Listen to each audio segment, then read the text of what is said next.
Yannick Bestaven remporte le 9e Vendée Globe. Le skipper de Maître Coq a franchi la ligne d'arrivée à 4h19 au Sable d'Olonne en 3e position. Mais en raison de la compensation de temps octroyée suite à sa participation au sauvetage de Kevin Escoffier, le Rochelais s'empare de la première place. Bonjour Yannick Bestaven. Bonjour. Merci de nous accueillir ici à La Rochelle, là où vous êtes basé. Et pour cette émission, donc les légendes du Vendée Globe, vous avez remporté le 9e Vendée Globe, le dernier en date en 2020-2021. Le 9e Vendée Globe débute le 8 novembre 2020 avec 33 skippers, mais sans la ferveur habituelle en raison du confinement. Les conditions du début de course sont difficiles, avec notamment le passage d'une tempête tropicale. Alex Thompson est le premier à franchir l'équateur, mais il abandonnera quelques jours plus tard après avoir percuté un ovni. Thomas Ruyant et Charlie Dalin prennent les devants. Le 30 novembre, au niveau du Cap de Bonne-Espérance, l'IMOCA PRB de Kevin Escoffier se brise en deux et coule. Le skipper se retrouve sur un radeau de survie. 4 autres concurrents sont déroutés pour partir à sa recherche.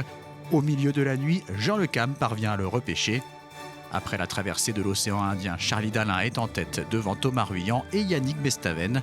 Le skipper de Maître Coq se voit octroyer 10h15 de compensation pour sa participation aux recherches de Kevin Escoffier. Dans le Pacifique, Charlie Dalin cède son fauteuil de leader à Yannick Bestaven. Ce dernier passe le Cap Horn en première position devant Dalin et Ruyant. Mais dans la remontée de l'Atlantique, il se fait doubler par Charlie Dalin et par Louis Burton. Dalin est le premier à franchir la ligne d'arrivée le 27 janvier à 20h35. Louis Burton arrive 4 heures plus tard. Yannick Bestaven passe la ligne en 3e position, mais avec un peu moins de 8 heures de retard. Avec la compensation, il devient le grand vainqueur de ce Vendée Globe 2020-2021. J'ai ramené la une de l'équipe le lendemain de votre arrivée. Forcément, vous vous en souvenez et vous l'avez forcément gardé vous aussi. À peu près 3 ans et demi après cette arrivée, cette victoire, que reste-t-il de cette victoire sur le Vendée Globe, Yannick Bestaven? Que reste-t-il? Plein de très bons souvenirs, plein de belles choses. Voilà, sauf que 3 ans et demi, ça passe vite. Il s'est passé beaucoup de choses depuis avec un nouveau projet, un nouveau bateau. Donc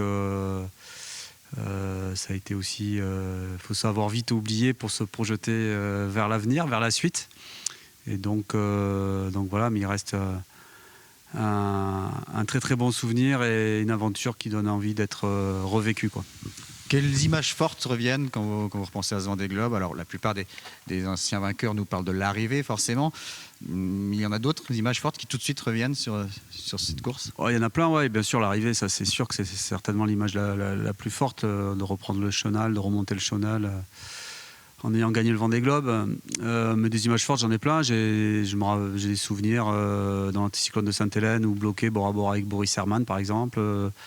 Le passage du sauvetage de Kevin Escoffier, les mers du Sud avec ses luminosités et ses albatros, le passage du Cap Horn que j'ai jamais vu parce que j'étais trop au sud, l'arrêt Buffet au Brésil et tout le monde qui me redouble, enfin la prise de la tête de la course le 16 décembre que j'ai gardé quand même pendant un mois, où j'étais un mois en tête, et après la perte donc de ce leadership au large du Brésil où 5 bateaux m'ont repassé.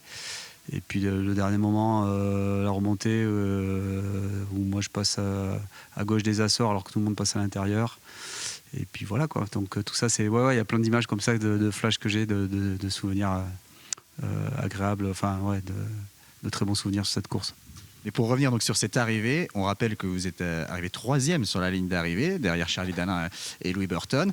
Mais en raison de votre participation au sauvetage et à la recherche de Kevin Escoffier, vous avez donc bénéficié de 10h15 de compensation, ce qui vous a permis donc de réaliser le meilleur temps et de remporter ce Vendée Globe. Est-ce que le fait de passer cette ligne en 3e position change un peu la saveur de la victoire ou pas du tout? Vous l'avez vécu vraiment comme si vous étiez arrivé en tête de cette course? Ça change la saveur de ceux qui en ont beaucoup discuté, ça fait couler beaucoup d'encre, mais voilà, moi ça n'a rien changé du tout.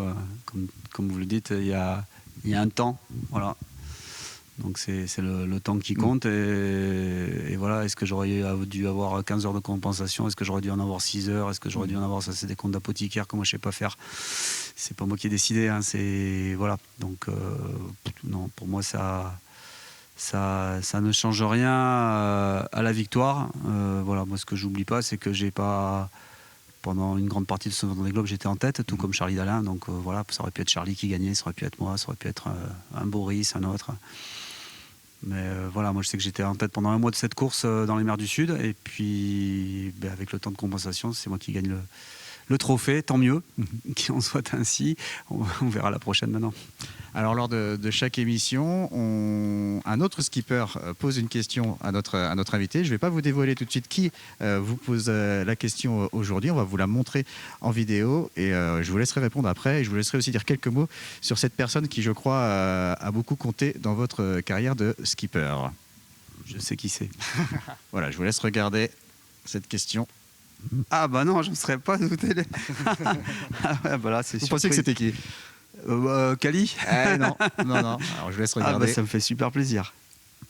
Bonjour Yannick. On ne se connaît pas, mais même si tu as séjourné à Arcachon comme moi, dans un lointain passé, et ce que je connais de toi, et c'est ce que j'apprécie d'ailleurs, pour le peu que je connaisse, c'est que quand tu prends le départ d'une course comme le Vendée, c'est avec l'intention de franchir la ligne d'arrivée en tête. Donc pour gagner. Parce que j'ai du mal à concevoir qu'on prend le départ d'une course pour participer. Je ne suis pas très Pierre de Coubertin, quoi. Participer, pour moi, c'est autant partir en croisière avec sa copine. Et donc voilà. Et donc c'est alors la question, tout à fait idiote, c'est cette année, est-ce que tu pars avec la même ambition de faire un doublé comme des joyaux avant nous, avant toi je veux dire, et voilà ma question, est-ce que tu es toujours déterminé? Voilà, donc c'était Titouan Lamazou, le vainqueur du premier Vendée Globe. Alors avant de parler de Titouan Lamazou, la réponse à la question, est-ce que vous repartez sur ce Vendée Globe 2024-2025 pour gagner une deuxième fois?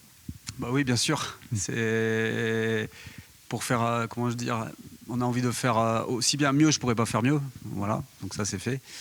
Par contre, faire aussi bien, c'est l'objectif, bien sûr, c'est l'objectif. Même si on sait que ça va être compliqué parce qu'il y a beaucoup on est dans un monde complexe. Alors, sur le Vendée Globe, il y a beaucoup de choses qu'on ne maîtrise pas, de situations qu'on ne maîtrise pas. Mais en tout cas, on travaille, on met tout en œuvre pour essayer de faire aussi bien que ce que l'on a fait. Donc pour gagner, bien sûr. Moi, je suis toujours parti, il a raison, Tito, quel que soit le bateau que j'avais, même si j'avais pas le meilleur bateau, même si j'avais pas le plus d'expérience et tout, je suis toujours parti sur une course pour essayer de gagner. Ouais, toujours. Alors parlons de Titouan Lamazou, puisque vous attendiez à une question de Kali, d'Arnaud Boissière. Il semble que Titouan Lamazou, pour vous et pour Arnaud Boissière, c'était vraiment un modèle, un exemple dans votre jeunesse. Ouais, c'est quelqu'un qui a beaucoup compté pour moi. Alors c'est marrant parce qu'on ne s'est pas rencontrés ou croisés, mais voilà, on ne se connaît pas, il a raison. Alors qu'on est de la même région. Lui, il est du Béarn, ma famille est béarnaise.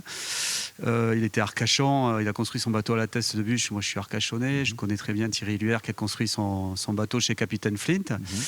Et on a un très bon ami commun à la Clusaz parce que cette année, 15 jours après moi, il a fait la même photo au même endroit avec le même ami à la Clusaz. Donc Titouan, j'espère vraiment avoir l'occasion de te rencontrer un jour. Moi, je suis fan de ce que tu fais. Enfin, je parle de ton côté artistique, peinture et tes écrits.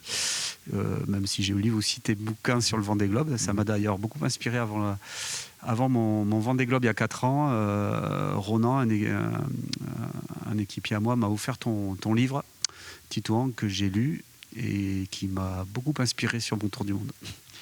Est-ce qu'il y a d'autres skippers, d'autres marins qui, pour vous, font partie de la légende du Vendée Globe, vous ont fait rêver, vous ont inspiré depuis la création de cette épreuve? Plein, tous, je dirais, parce que là, on parle des vainqueurs, bien sûr, mais il y a aussi tous ceux qui ont fait le Vendée Globe avec des belles histoires. Yves Parlier, bien sûr, qui est de la même région, avec son mât qu'il a réparé. Isabelle Autissier, qui est ici à La Rochelle. Non, il y en a, la liste est longue, mais tous les marins qui ont participé au Vendée Globe m'ont énormément inspiré. À l'issue juste après votre arrivée du dernier Vendée Globe, vous ne saviez pas si vous alliez repartir pour un nouveau tour du monde en solitaire. Finalement, oui. Qu'est-ce qui vous a décidé à repartir? Qu'est-ce qui m'a décidé à repartir? De revivre un peu tout ce que j'avais vécu, la passion de la mer surtout, de me dire que grâce à un nouveau projet, ça me permettait aussi de renaviguer pendant les 4 années après le Vendée Globe. Mettre un bateau au point, garder l'équipe aussi, l'esprit d'équipe qu'on avait monté, on a la cohésion de notre équipe qui est top. Et puis je me sentais encore trop jeune pour arrêter, pour prendre une retraite. Et puis je ne me sentais pas compétent au niveau technique et financier pour avoir des projets plus gros, type Ultime par exemple. Donc la question, elle ne s'est pas posée très longtemps quand Maître Coq m'a proposé de continuer, de repartir sur 4 ans avec la construction d'un nouveau bateau. Oui, ça m'a de suite emballé. Ouais. Alors en revanche, vous avez confié à nos confrères de l'équipe en début d'année qu'a priori, ce serait le dernier, que vous ne repartiriez pas pour un nouveau Vendée Globe après celui-ci. Pourquoi là aussi? Pourquoi? Parce que j'ai fait beaucoup plus de courses en solitaire qu'en équipage, même si j'en ai fait en équipage. Et j'ai plus envie d'être dans le partage, de partir sur des courses en équipage. Je pense à l'Ocean Race, entre autres. Tour de l'Europe, Ocean Race, ça c'est des courses qui m'intéressent beaucoup. Et j'ai aussi envie de transmettre. Et j'aimerais aider un skipper ou une skippeuse à prendre le départ du Vendée Globe 2028. Avec les compétences que l'on a, le bateau que l'on a, la structure qu'on a ici à La Rochelle. Donc j'aimerais un peu passer de l'autre côté parce qu'il y a un temps pour tout, parce que le temps passe aussi. Voilà, j'ai 52 ans, enfin 51 ans, j'en aurai 52 au retour du Vendée. Et que je me dis que ces bateaux-là qui sont de plus en plus sportifs, peut-être que ma condition physique m'empêchera d'être à 100% dans les prochaines années sur ces bateaux difficiles comme celui-là. Donc non, il faut savoir s'arrêter.